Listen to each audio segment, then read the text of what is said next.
the way you receive local news is changing. Let's talk about it.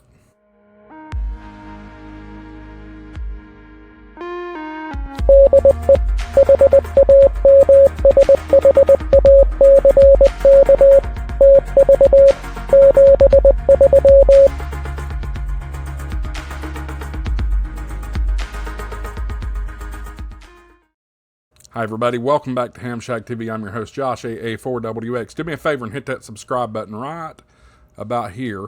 That certainly helps the channel grow. We are on an upward trend. We're about to bring you some outstanding content from Raleigh, North Carolina, Dayton, Ohio, some great ham fest. So make sure you hit that subscribe and the notification bell next to it. That way you'll know anytime I post a brand new video. Hey, let's talk about something that's been on my heart lately, and it's been quite aggravating me. Several of you that know me know that at one point I worked in the television broadcasting industry. I worked for a local television station here in my area. Well, I left that industry, well, not the industry, but I left the news station about 3 years ago to go do what I do now for the University of Tennessee. And I started noticing some changes in the way local news is done, and it's just amplified since then. So what has happened to local news? It used to be the backbone of a community, reporters who lived in the area, anchors who know the people, and coverage that actually mattered to your everyday life. But lately, local news doesn't feel the same. It doesn't feel the same. It doesn't feel local anymore. That's because in many cases it's not. Television stations across the country are being bought up by large media conglomerates. And with that comes a wave of cost cutting. Fewer reporters, fewer photographers. Whole control rooms are getting shut down in favor of centralized hub operations hundreds of miles away. And one station runs the show for 5 others, often in completely different states. Your evening news might look local, but the graphics, the producers, and even the anchors, they could be sitting in a studio in a different time zone. Entire weather segments are being piped in from out of the market. And don't be surprised if the same story airs in multiple cities, just with different intros. Local newsrooms are being gutted. Veteran journalists and with decades of experience are being laid off. Reporters are now expected to shoot, edit, write, and publish their own stories, often with little support, all in the name of efficiency and streamlining. I'm not saying this is happening in every market. Some of the things that are being said here are happening here locally in East Tennessee. We do know that I think all 3 television stations in Knoxville do have a centralized master control center. However, I do think the actual broadcast, the news broadcast, is still being done locally. However, I am hearing rumblings that some of the stations are beginning to start looking at regionalizing weather and even some weekend content on top of that. Our television stations here in Knoxville, are the big 3 anyway, are owned by Tegna, Nexstar, and Gray. And my understanding is they're going to start regionalizing some of this stuff. So that's why you can go to a different television market and see the same set. You know, the desk, the walls, all that. It looks the same as your local station.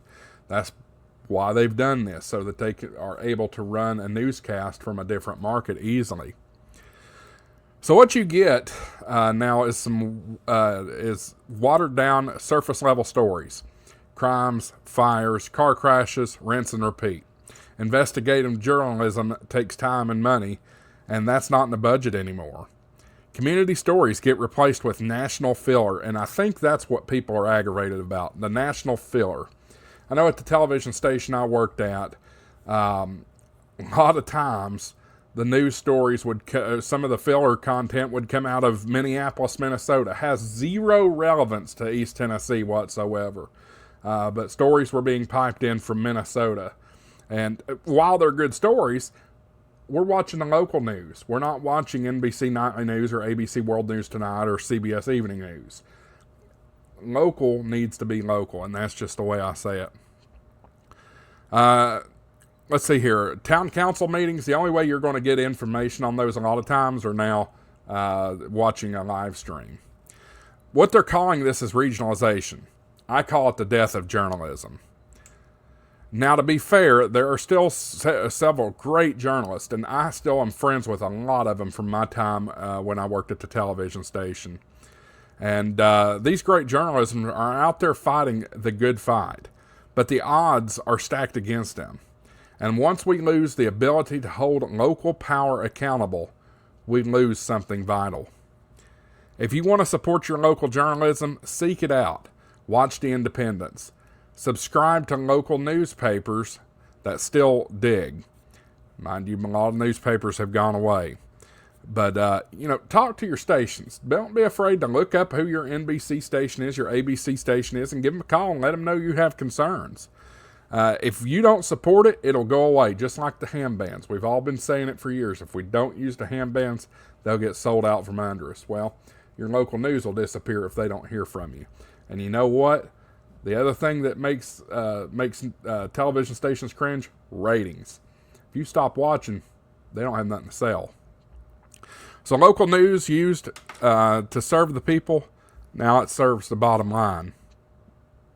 So anyway, that's about it for this. This has been on my heart lately. It's a very, very big concern because I see it happening all over the country. All over the country. The big conglomerates out there, Tegna, Nexstar, Gray, Hearst, Sinclair, gosh, I can't remember, Byron Allen's company. I cannot remember the name of it.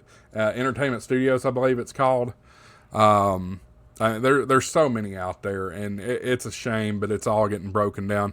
I do know that Byron Allen's company, Entertainment Studios, a lot of their weather staff have been completely let go or are being let go, and they're going to be served by the Weather Channel all the way in Atlanta. So I just have a lot of grave concerns because if you have a tornado warning, what's the first thing most people do? They turn on the television. And if you don't have true local content, people are going to die. And I'm very, very concerned about that. So anyway, guys, that's about it for this video. I appreciate you watching. Appreciate you liking and subscribing as well. We do have the next stop on the Ham Shack TV Ham Fest tour, fueled by Ham Radio Prep and World Radio League, coming up in 2 weeks' time at the Raleigh Amateur Radio Society Ham Fest, which is RARS Fest, April 5th. We're looking forward to that, and we will see you there. If you see me there, say hello. Appreciate you. All right, guys, that's it for now. We'll see you on the next video, 73's AA4WX WSCB 693.